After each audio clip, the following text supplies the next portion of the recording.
Assalamualaikum warahmatullahi wabarakatuh. Selamat pagi teman-teman dimanapun Anda saat ini sedang berada. Jumpa lagi dengan saya Arif RH dalam video iseng yang sudah sering kali saya buat ya. Baik ya teman-teman, pagi ini kita akan membahas tentang logika dan keajaiban ya.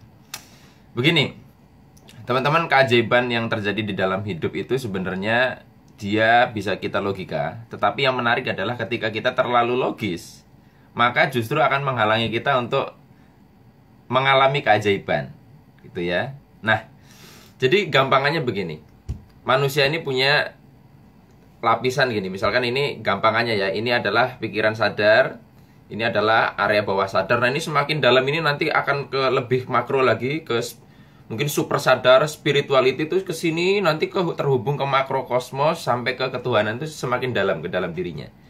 Nah yang kita bahas yang paling permukaan aja, yaitu antara pikiran sadar bawah sadar. Nah antara pikiran sadar dengan bawah sadar ini ada seperti semacam pintu gerbang. Jadi gerbangnya ini buka tutup, dan ini salah satu istilah yang sering digunakan adalah yang disebut area kritikal. Kritikal area di mana dia adalah gampangannya adalah area yang mempertanyakan ya, yang logis tadi ya, logika kritis gitu. Nah, untuk orang-orang yang sudah dewasa ini kadang bisa sangat kuat ya.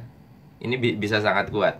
Sehingga tidak semudah itu hal-hal yang masuk di dalam pikiran sadar masuk ke bawah sadar.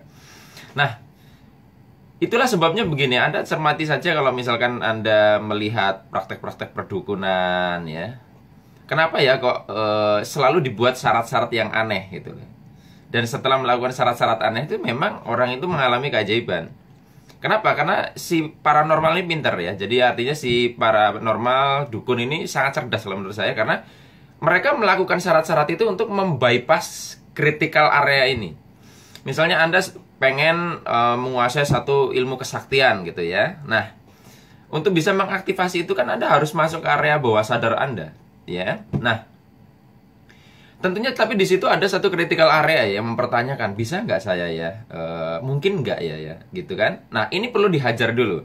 Nah, itulah sebabnya dengan diberikan syarat-syarat yang rumit, misalkan suruh ngumpulin kembang, suruh berendam di sungai 7 hari, suruh jengking di mana gitu ya. Pokoknya yang nggak masuk akal, yang menurut kalau kita logis ya, itu kok orang mau-maunya sih disuruh seperti itu dikerjain gitu loh. Nah, ketika si orang ini mau melakukan syarat-syaratnya itu dengan sadar ya, makanya dengan oke, gua mau melakukan syaratnya, maka tanpa disadari dia akan membypass critical areanya ini. Sehingga dari awal itu si paranormal atau si dukun ini sudah tahu sebenarnya orang ini mudah atau tidak nanti akan menerima ilmu ini. Jadi kalau dari awal, wah, Mbah kok syaratnya berat sekali, itu sudah terseleksi bahwa orang ini tidak akan mampu menguasai ilmunya. Nah sebenarnya peran agama dan macam-macam kan sama. Kita disuruh beriman, tidak perlu melogiskan Tuhan. Ini kan untuk membypass supaya kita tidak terlalu kritis. Amati saja semua keajaiban itu tidak terlalu logis. Saya pernah bikin status bahwa ketika Nabi Musa diperintahkan untuk memukulkan tongkatnya ke laut, dia tidak terlalu banyak bertanya. Pukulkan tongkatmu Musa gitu kan. Musa nggak terlalu banyak bertanya. Kapan dipukulnya Tuhan? Ya sekarang ya. Terus emang kalau dipukul bakalan terjadi gimana? Nanti lautnya terbelah.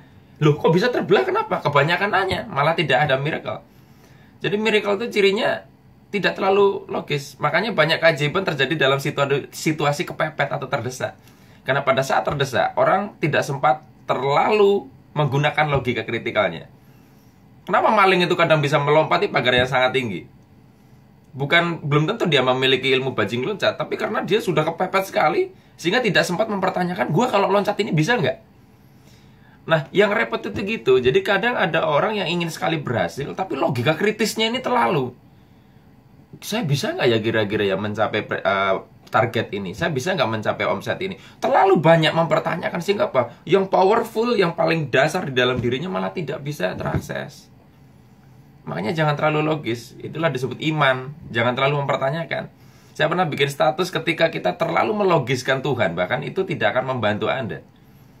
Bahkan Tuhan pun sulit membantu orang yang terlalu logis gitu loh. Ini bahasa saya ya. Nah, jadi teman-teman semua, tugas kita sebenarnya bukan berarti terus kita tidak menjadi orang yang logis ya, tapi ada kalanya logika yang terlalu berlebihan justru bisa menghalangi kita dari keajaiban. Baik teman-teman semua, hanya ini yang bisa saya bagikan. Semoga bermanfaat. Saya akhiri. Billahi taufiq wal hidayah. Wassalamualaikum warahmatullahi wabarakatuh. See you.